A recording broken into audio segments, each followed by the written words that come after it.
ආයිබෝන් කොහොමද කට්ටියට? හොඳින් ඉන්නව නේද?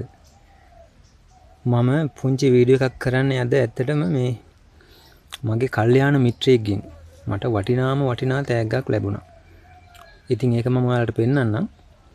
මේක ස්වභාවික හැදිච්ච පොල් ගහක්. ඉතින් මගේ යාළුවා මට ගෙනත් දුන්නා. එයා ඒකේ වටිනාකම දැක්කා. මට වටිනවා කියලා හිතන නිසා එයා මට ඒක දුන්නා. ඉතින් මට සෑහෙන්න වටිනවා. ඒ වටිනාකම මම දැන් ඔයාලට පෙන්නන්න. බලන්න ඔය ගහ.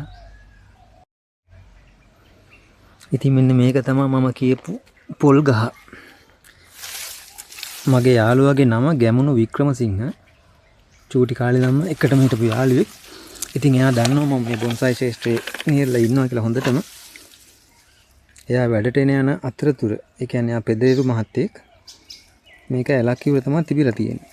නිකන් උඩ තිබිලා තියෙන අන්තම් මුල් කිහිපයකින් අල්ලගෙන පස්සේ ඉතින් උදේ යනකොට මට ගෙනත් දෙන්න හිතලා. සුපිරි කඳක් තියෙන්නේ. මං හිතන අවුරුදු 4ක් 5ක් එතන තියෙන්නේ නැති. ගහ මම සුද්ධ කරා දැන්. ඉතින් ගහ ඉන්ධන එකේ වීඩියෝ එකක් ගන්න බොහෝ විට බැරි වෙයි. මොකද ගහේ ප්‍රමාණයත් ගොඩක් ලොකුයි. අතු දෙකක් ඉතුරු වෙනකම් අනිත් අතු ටික කපලා දැම්මා. මෙයා කිසිම සත්කාරයක් නැතුව මෙච්චර කාලයක් ඉඳලා තියෙන්නේ. ඉතින් මම හිතන්නේ මේ ගහ වාසනාවන්ත වුණා මටම ලැබෙන්න. ඉතින් මෙයාගේ සත්කාර අද ඉඳන් පටන් ගන්නවා. ඉදිරි දවසකදී මේ ගහෙන් කරපු ලස්සන නිර්මාණයක් ඔයාලට අනිවාර්යෙන් දකින්න පුළුවන්. ඉතින් ඔයාලට පොල් ගහ ඉඳපු එකත් මට පෙන්වන්න හිතුණා.